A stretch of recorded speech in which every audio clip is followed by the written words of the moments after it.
Welcome to Kenya. This country is in East Africa, just west of Uganda, is well known for its diverse wildlife and bustling urban areas like Nairobi and Mombasa. Kenya is also home to nearly 37 million farmers, including Nathan. Like many of his neighbors, Nathan and his family depend on their farm's small yield of crops for survival. Even though they don't grow a large quantity, they do grow a huge variety: squash, potatoes, maize, peas, and beans. But there isn't much water. And it's not for lack of trying. The Kenyan government has built irrigation lines across the country, but since Nathan lives the farthest from the irrigation source, he doesn't always get the amount of water that he needs. To make matters worse, Kenya has experienced more frequent and longer periods of drought. The rains just don't fall when they should.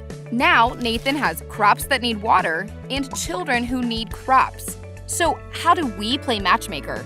One way is to help Nathan deliver what little water he does get straight to his crops.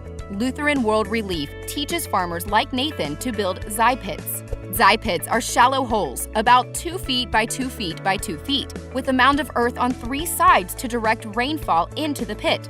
Nathan builds zai pits across his fields and plants 5 seeds in each pit, 1 in each corner and a 5th in the center. Now, when water drains from an irrigation stream or a welcome rain falls from the sky, the pits concentrate the water around the crop's roots. But zai pits alone aren't enough.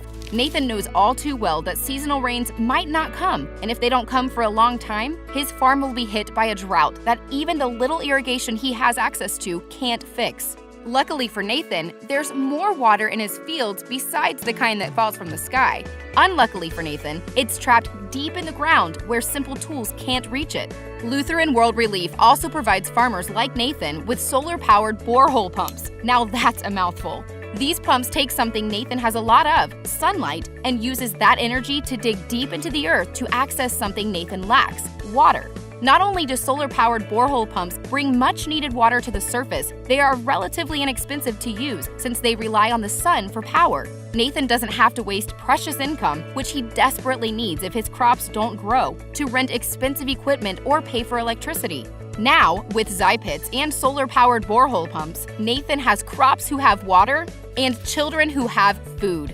And with all this water flowing around, we are reminded that from the waters of baptism, we are sent out into the world with the Holy Spirit to care for others, especially those who are vulnerable, including those who are vulnerable due to lack of water for their fields. The living water of Jesus sends us into the world to find sustaining water from Kenya to all around the world. Now, go break that cycle.